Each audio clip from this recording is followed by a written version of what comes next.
Corona की नई लहर काफी खतरनाक साबित हो रही है। ऐसे में कोरोना से कैसे बचे रहें, क्या करें क्या ना करें, ये बता रहे हैं मशहूर doctors first India doctors conclave में।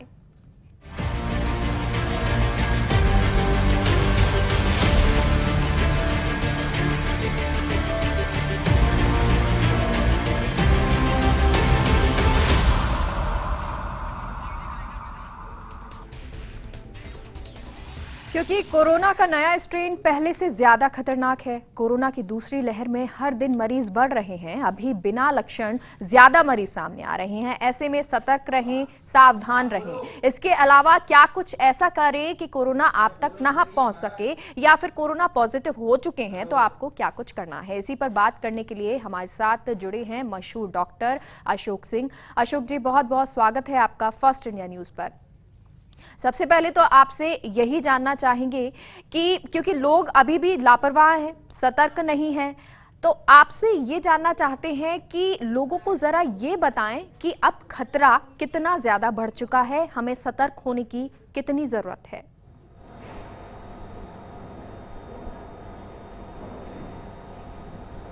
खतरा वायरस में म्यूटेंट्स जीन के चेंजेस होने की वजह से बढ़ गया है। जो स्टडीज़ आ रही है उसमें ये देखा जा रहा है कि पहले जो वायरस था पिछले साल वाला, वो टेस्ट में पॉजिटिव मिल जाता था, चाहे नेजल स्वाब लेते थे या ओरल स्वाब। लेकिन अभी जो नया म्यूटेंट के बाद वायरस आया है वो सीधा लंग्स में पहुंच रहा है। जो RT-PCR अपन टेस्ट कर रहे थे उसका पॉजिटिव आना कोई ज़रूरी नहीं रह गया है। इसलिए ये एक खतरे की घंटी नई बज गई है। तो इसमें सतर्क रहना बहुत ज़रूरी है। पहले जो सिम्टम्स थे, गला खराब होना या सेंसेस नहीं आना, स्मेल नहीं आना, वो अब होना ज़रूरी नहीं है। पेशेंट को खाली बुखार हो, बॉडी एक हो, सिर दर्द हो तो भी उसे फट से जल्दी जल्दी डॉक्टर से कंसल्ट करना चाहिए। इसमें अगर वो लेट होता है तब तक वो वायरस जो है लंग्स में पहुंच के लंग्स को डिस्ट्रॉय करना शुरू कर देता है।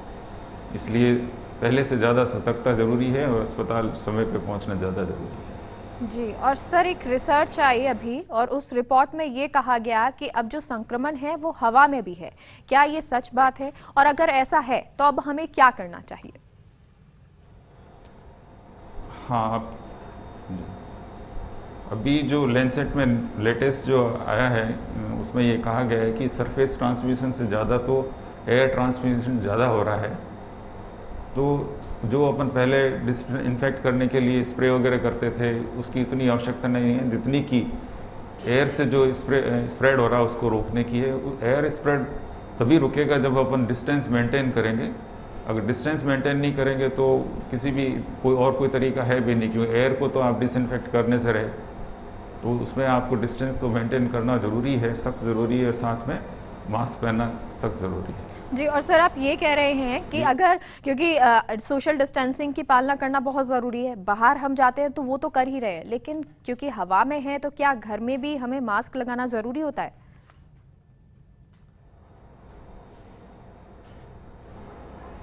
घर में अगर किसी व्यक्ति को किसी भी प्रकार के सिम्टम्स हैं तो मास्क लगाना ज़रूरी है।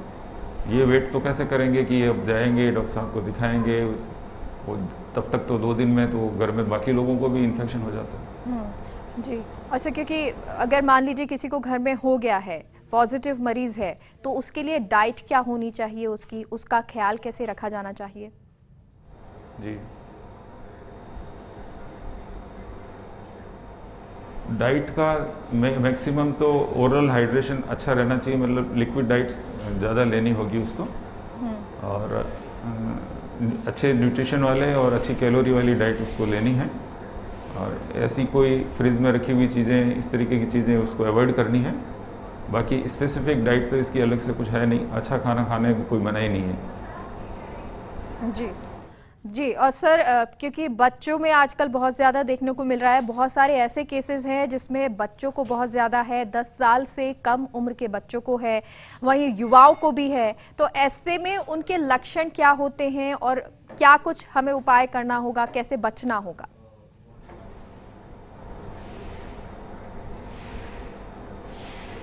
लक्षण तो सारे कॉमन ही हैं, वही बुखार खांसी है और बच्चों में डायरिया भी एक इम्पॉर्टेंट सिम्टम है, दस्त लगना, वो भी एक मुख्य लक्षण पाया जाता है। तो ऐसा होते ही अपने को पीडियाट्रिशियन को हाथों हाथ दिखा देना चाहिए। जी जी सर, क्या योगा, एक्सरसाइज ये चीज़ें हम करते हैं तो क्या इससे बच सकते हैं, संक्रमण से बच सकते हैं? या जिन मरीजों को हो चुका है, क्या अगर वो योगा एक्सरसाइज करते हैं तो उनके लिए लाभदायक होगा? जी, मैं ये कहना चाहूँगा सभी को कि योगा तो सनातन है, आज का तो है नहीं। योगी लोग जो क्रियाएं करते थे, एक्सरसाइज, उसको अपन ने योगा नाम दिया है। तो इसमें जो मेन प्रॉब्लम है, वायरस जो है लंग्स को ही रेस्ट्रॉय करता है, और योगा में जो भी क्रियाएं करते हैं वो लंग्स की एक्सरसाइज है। नेचुरली अगर लंग्स थोड़े बहुत डैमेज हुए हैं इसकी कोविड की वजह से, तो पोस्ट कोविड तो एक्सरसाइज करनी है। और जो लोग रेगुलर योगा कर रहे हैं उनमें जो मेरा पर्सनल एक्सपीरियंस में मैंने देखा है, वो अभी तक कोविड इन्फेक्टेड नहीं हुए हैं। ऐसे मैं काफ़ी लोगों को जानता हूँ जो रेगुलर योगा करता है। तो ये इंडिकेट करता है कि योगा जो है वो बहुत ही ज़्यादा सहायक रहेगा संक्रमण से बचने के लिए भी, और संक्रमण के बाद भी जल्दी रिकवर होने के लिए। जी, और ऐसे क्योंकि जोधपुर में आप रहते हैं, वहाँ पे वरिष्ठ फिजिशियन है, वहाँ पे बहुत सारे केस आए। कल की बात कर ले 1200 के करीब केसेस हैं। सबसे ज़्यादा लक्षण क्या देखने को मिल रहे हैं वहाँ पर?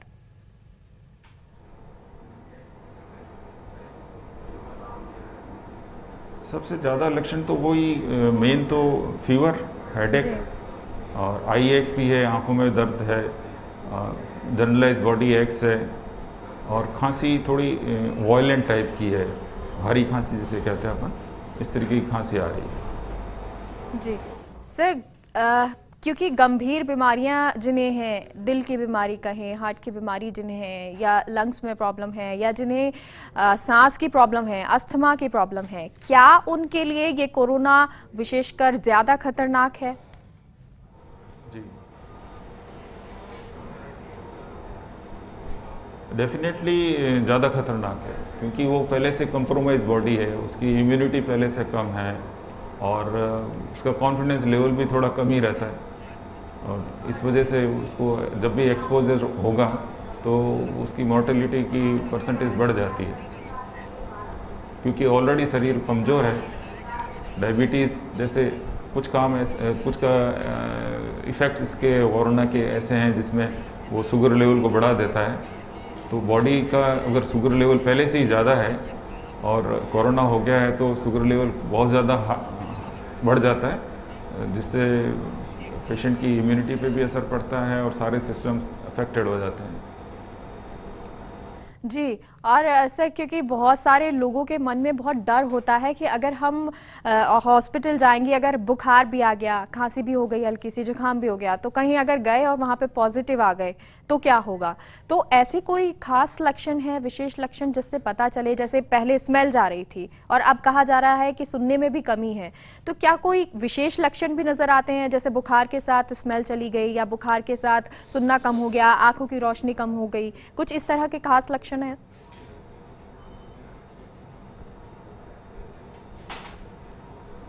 ऐसे एकदम तो एग्जैक्टली तो नहीं है, करीब करीब वो सिमिलर सिम्टम्स ही हैं, थोड़ा सा ही चेंज है, वो थोड़ा हेडेक और आई एक की आंखों में दर्द वगैरह का जो बता रहे हैं वो है। बाकी तो करीब करीब वही है, जनरलाइज बॉडी एक होगा और फीवर है। वो फीवर एक्चुअल में फर्स्ट डे जैसे फीवर आया तो जनरली एंटीपायरेटिक लेने से फीवर टूट जाता है। इसमें क्या फीवर टूटता नहीं है, लगातार रहता है, और वो इम्प्रूव नहीं हो रहा है तो उसे अस्पताल जाना जरूरी हो जाता है। जी सर, क्योंकि कहा जा रहा है विटामिन सी लीजिए, ज़्यादा से ज़्यादा गर्म पानी पीजिए, फर्स्ट वेव आई थी तब से ही ये सारी बातें कही जा रही हैं। क्या कोई घरेलू उपचार ऐसा है जिसे अगर हम करते रहें तो हम इस बीमारी से बच सकते हैं, इम्यूनिटी हमारी बढ़ सकती है? अगर हमें हो गया है कोरोना तो भी हम इम्यूनिटी को बढ़ा सकते हैं, उन चीज़ों को खत्म कर सकते हैं, संक्रमण को खत्म कर सकते हैं।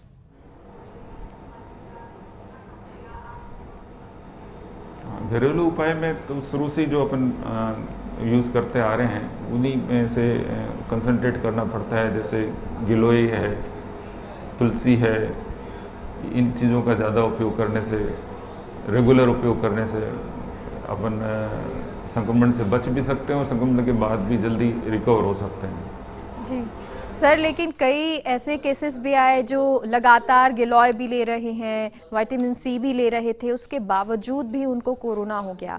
तो क्या वजह रहती है इन सब चीज़ों की?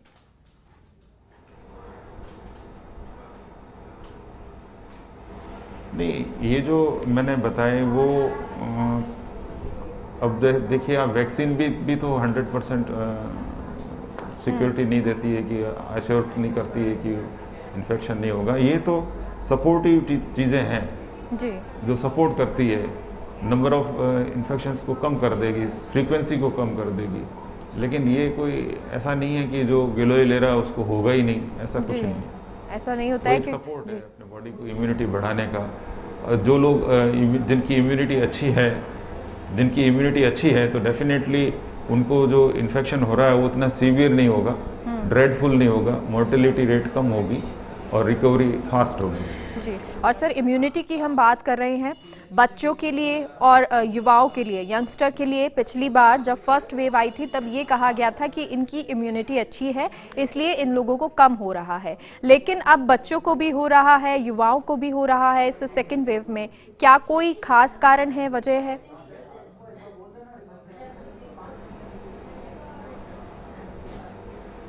नहीं, वजह तो ऐसी कोई वजह नहीं है।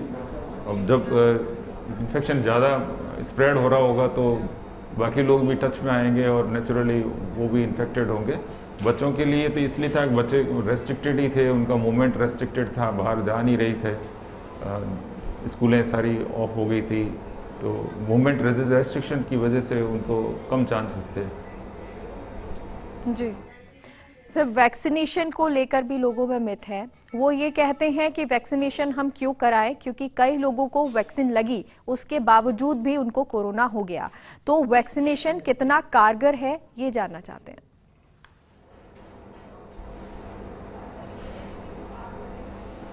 वैक्सीनेशन अब तक भी स्टडी से तो यही कहा जा रहा है कि अराउंड 70% कारगर रहता है। और फ़ायदा इसका तो यही है कि वैक्सीनेटेड पेशेंट में जिनमें भी कोरोना वापस हुआ है तो ज़्यादातर जो पेशेंट हैं वो इम्प्रूव हो गए हैं, उनमें मोर्टेलिटी रेट कम रही है। जी, और यानी आपका कहने का मतलब ये है कि अगर वैक्सीनेशन होता है तो उससे फ़ायदा ये है कि आप गंभीर रूप से बीमार नहीं होंगे, अगर कोरोना हो भी गया तो जल्दी ठीक हो जाएंगे। हाँ, हो भी गया तो जी पक्का है ऐसा। अब ये अलग बात है कोई बहुत ही ज़्यादा मॉर्बिडिटी लिए हुए हो। मॉर्बिडिटी का मतलब ये कोमॉर्बिडिटी के किसी कोई पहले से ही हार्ट का सीवियर हार्ट डिजीज़ हो, अनकंट्रोल्ड डायबिटीज़ हो, ऐसे पेशेंट्स में तो कोई नहीं कह सकता। लेकिन इन जनरल जो पेशेंट है जिसने वैक्सीनेशन ले रखा है उसको अगर कोरोना होता है तो उसे डरने की कोई ज़रूरत नहीं है। 99% वो रिकवर हो जाता है। जी, इसीलिए वैक्सीनेशन पे अपन इतना सारा जोर दे रहे हैं कि ज़्यादा से ज़्यादा वैक्सीनेशन हो जाए। और क्योंकि सर, चाहे आप लोग हों, कोरोना वॉरियर्स हों, पुलिस वाले हों, या बहुत सारे लोग जो अभी भी काम कर रहे हैं, ऐसे में उनको बाहर तो जाना ही पड़ेगा। अगर बाहर जा रहे हैं तो क्या ध्यान रखना है, क्या खास ख्याल रखना है?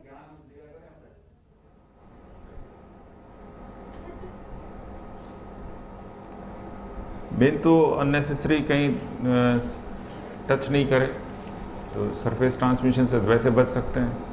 एयर से जो ट्रांसमिशन हो रहा है उसमें अपन सोशल डिस्टेंसिंग रख के बच सकते हैं। अब जो वर्क प्लेस है वहाँ वर्क तो करना ही है, जैसे हम लोगों को भी काम तो करना ही है, तो बार बार हाथ धोने वाला जो फंडा है वो 30 सेकंड तक लगातार अच्छे से हाथ धोकर अपन अगर कोई इन्फेक्शन अपने टच में आ गया है वायरस तो उसको अपन उससे बच सकते हैं। और मास्क का इस्तेमाल करना ज़रूरी है, खुद भी करें और अगले व्यक्ति को भी कहें कि मास्क प्रॉपर ढंग से लगाएं। लोग बाग खाली मास्क को मुंह पे लगा के छोड़ देते हैं और नाक खुला रह जाता है, तो वो मास्क लगाया हुआ नहीं लगाया हुआ बराबर है। तो खुद भी प्रॉपर ढंग से पूरा मास्क लगाएं और अगले बंदे को भी बोलें कि भाई आप भी मास्क लगाएं। इससे 90% तक बचाव हो जाता है। और बार बार जो बताया गया है कि अपने खुद के हाथ को भी बार बार नाक को टच नहीं करें, आँख को टच नहीं करें, छींकते वक्त भी ध्यान रखें, कोहनी पे छींकें।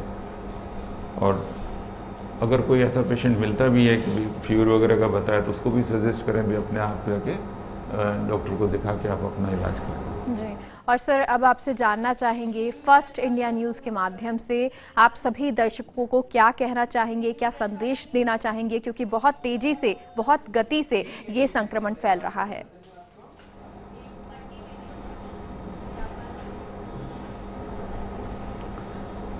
फर्स्ट इंडिया को के माध्यम से मैं सभी लोगों को, दर्शकों को ये कहना चाहूँगा कि ये महामारी ऐसी नहीं है जिसका कोई इलाज ही नहीं है, ऐसा कुछ नहीं है। इससे डरने की जगह इससे फाइट करनी चाहिए, अपने आप को विड्रॉ नहीं करके, फ्लाइट नहीं लेके फाइट करनी चाहिए। ये ऐसा ना हो कि अपन खाली कि आज मेरे को कोरोना हो गया और मैं हड़बड़ा के भाग रहा हूँ इधर से उधर। कई कोमोर्बिडिटी वाले जो पेशेंट हैं जिनको हाइपरटेंशन है, ब्लड प्रेशर और डायबिटीज़ है किसी को, या हार्ट का डिजीज़ है, वो जैसे ही कोरोना पॉजिटिव आता है वो एकदम हड़बड़ा जाता है और उसको लगता है जैसे मैं तो अब हो गया। ऐसी कोई बात नहीं है। माइल्ड, मॉडरेट और सीवियर डिजीज़ 3 कैटेगरी है। उसमें अगर वो जल्दी रिपोर्ट कर देता है तो उसकी ट्रीटमेंट भी टाइम पे हो जाता है और उसके बचने के पूरे चांस रहते हैं। लेकिन अगर वो घबरा जाएंगे, अगर हम लोग घबरा जाएंगे, कोरोना से घबराना नहीं है, लेकिन ऐसा नहीं है कि घबराहट नहीं है तो हमें लापरवाही करनी शुरू कर दें। लापरवाही नहीं करें, किसी भी तरीके से, किसी भी कीमत पे लापरवाही नहीं करें। जो इंस्ट्रक्शंस दिए गए हैं, गवर्नमेंट ने दे रखे हैं और राज्य सरकार पूरी मुस्तैदी से काम कर रही है, माननीय मुख्यमंत्री आदरणीय अशोक गहलोत साहब के नेतृत्व में, जो शुरू से ही स्वास्थ्य के प्रति उनका रुझान रहा है अच्छे से अच्छी सेवाएं देने का। तो उन्होंने जितना जो कर रहे हैं तो हमें भी उनके साथ कंधे से कंधा मिला के इस प्रोग्रामों को और अपने कोरोना से महामारी को शिकस्त देनी है, किसी भी कीमत पे शिकस्त देनी है। और इसके लिए हम सब लोग तैयार हैं और मैं सभी लोगों से निवेदन करता हूँ वो सब लोग तैयार रहें, सभी लोग मिलके इस कोरोना महामारी को ख़त्म करें। बिल्कुल, तो डरना आपको नहीं है, लेकिन इसका मतलब है लापरवाह भी नहीं होना है। बहुत बहुत शुक्रिया डॉक्टर साहब आपका पूरी जानकारी के लिए। तो डॉक्टर अशोक सिंह, वरिष्ठ फिजिशियन, जोधपुर से हमारे साथ जुड़े थे और आपको जानकारी दे रहे थे। तमाम आपके मिथ भी बहुत सारे होंगे, खौफ भी होगा, या कैसे बचना है, ये भी हम आपको लगातार जानकारी आज देते रहेंगे डॉक्टर्स एनक्लेव के द्वारा।